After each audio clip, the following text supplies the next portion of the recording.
Hi, welcome back. If you're new here, my name's Nikki and I am a health and wellness coach as well as a holistic nutritionist, but I also help influence people to just want to live better, healthier, more authentic lives, loving their skin that they're in, and just being who you are. Anyway, 3 years ago, I removed my breast implants, and that's really kind of how I got started in the health and wellness industry overall, was because I was severely depressed.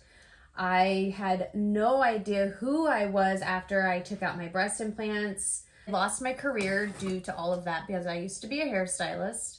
Let's be real. I used to be more than a hairstylist. I was a cosmetology educator, a master color artist, and hair cutting artist. Aveda, trained by the Aveda Global Artistic Director of Aveda Makeup, Janelle Geeson. I've done a lot of things in the hair industry along with fashion and makeup, but that's not what I want to talk to you about. I want to talk to you about my explant journey because I have a lot of women that follow me between Instagram, TikTok, and Facebook who found me because of going through my explant and being very open and honest about going through all those things that I went through over the last 3 years. I can't even believe that it's been 3 years since I removed my implant. But the number one question that I get asked all the time is, how long did it take for things to look better aesthetically? How long until I started noticing that my breasts were getting bigger? So a little backstory. I had my breast implants for almost 11 years, and about a year and a half into slowly dying. About a year and a half into having my breast implants, I experienced a rupture in my right implant.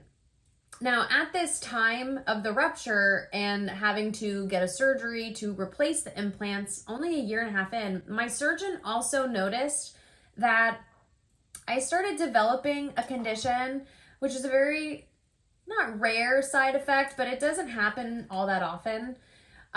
This condition is called somastia, which is where the skin, what you would consider your cleavage, starts lifting up from the breastbone itself. So it's separate, there's a gap in between your breasts under the tissue.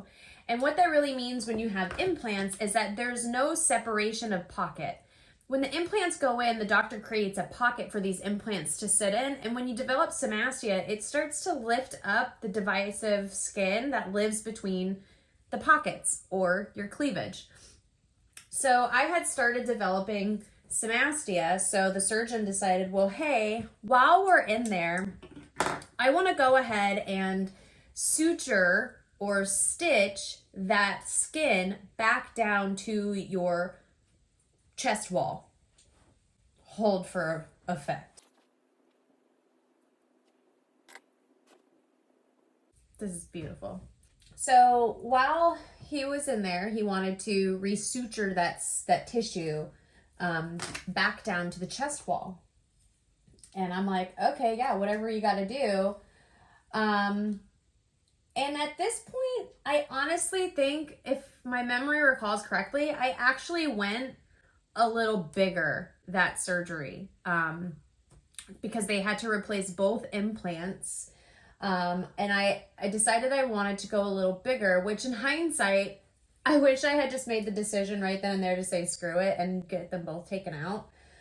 But I didn't, and here we are now having this conversation. So, yeah. He goes in, replaces them, fixes the somastia, sends me on my way. Life is great, right? Wrong. At this point in my life, I was already having like body aches, joint and muscle pain, and I honestly just believed that it was because my body was now carrying extra weight, and that because the implants were under the chest muscle, that it was just pulling everything taut like a rubber band, you know? And so Fast forward, I get really sick, breast implant illness, and like a good chunk of all of those symptoms, and had to make the ultimate decision to remove the breast implants because I was so sick. I was essentially dying from the inside.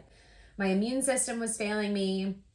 My kidneys were not in a good place. My liver was like not in a good place whatsoever. And then it turns out, I found out that I have a genetic like condition. It's not a condition. I have a genetic mutation in my genetic code. And just to put it in lay terms, I have an MTHFR gene deficiency, which means that my body cannot can't detox properly. It can't break down some type of a folate acid. So that has something to do with why I got so sick, sicker than most people get when they get implants. So here I am 3 years later, healthier than I've ever been in my entire life. I still deal with chronic pain and nerve damage from the surgery, but I have found ways to manage that pain and, you know, find a true love for myself and learn to love and accept the skin that I'm in. But that's not what anyone cares about. They want to know, when did I start seeing a difference in the aesthetic of my breasts post explant? Because if you were a small chested woman to begin with, and then you were like me and got really, really big implants, your skin was really stretched out, okay? Now, I want to preface this with, if you're watching this and you are post-explant, I want you to know that what you see today is not how you're going to look in a week from now. It's not how you're going to look in a year from now. And it's definitely not how you're going to look 3 years from now. How do I know this? Because I'll make sure I put a picture on the screen of what I used to look like when my implants first came out. That was the reason why I was so depressed. That was the reason why I literally hated my skin and hated who I was, because how I looked on the outside no longer reflected how I felt on the inside, or at least how I perceived I felt on the inside. And the truth is, I hated who I was on the inside, and that's why I felt like having big boobs or better looking boobs was going to fix that wound that I had inside, which is lack of self-love or self-worth because of my childhood. But that's a video for another day. Therapy. I am still currently fluffing. And if you don't know what fluffing is, essentially having the implants impacted or pressed down upon your actual breast tissue. And so over time, that tissue needs to reoxygenate.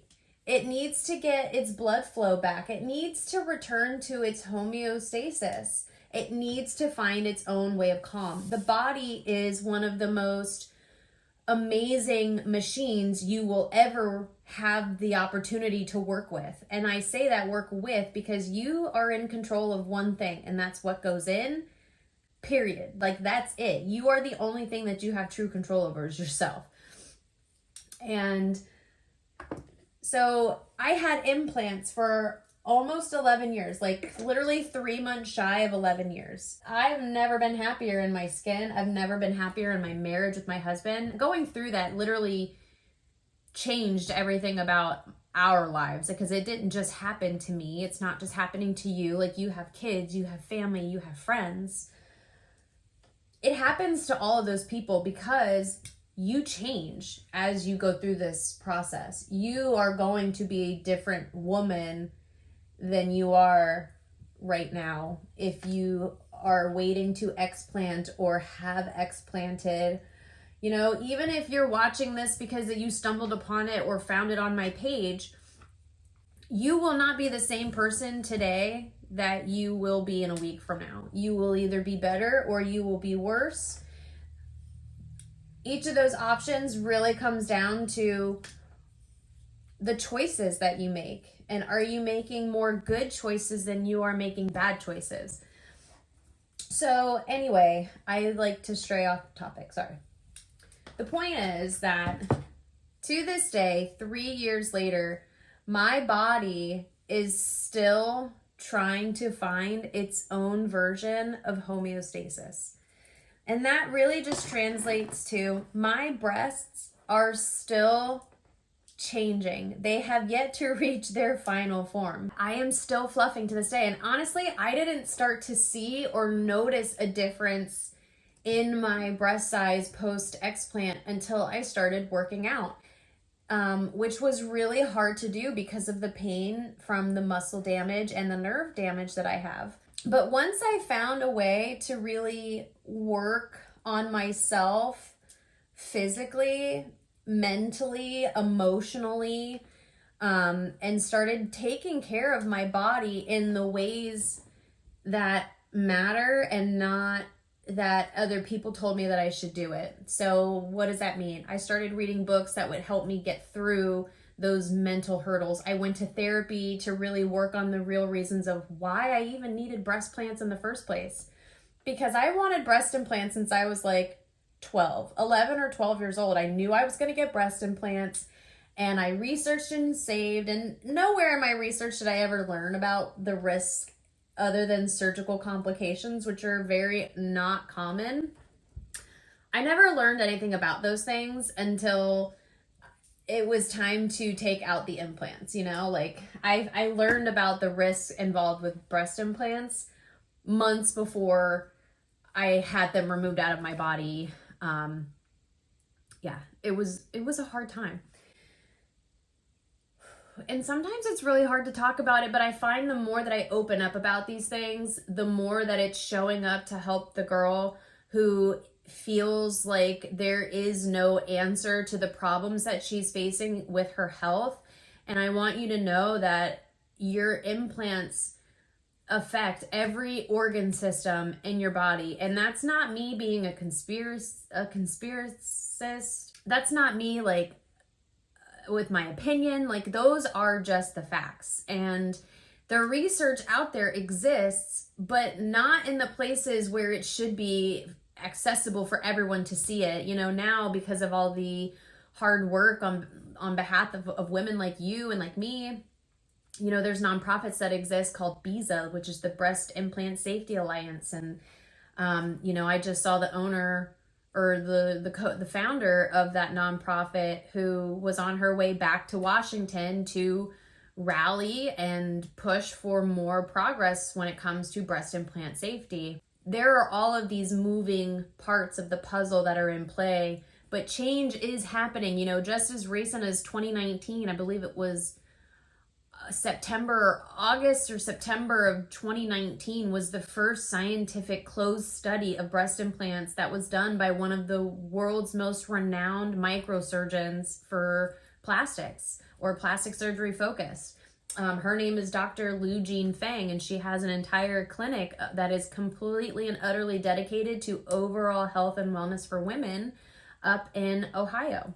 Her study really did the work to show the cause and effects that breast implants have on your overall immune system, as well as, very common complaints of women with breast implants, like joint pain or autoimmune disease like lupus or Ehlers-Danlos syndrome. I always butcher that, so sorry. Ehlers-Danlos syndrome.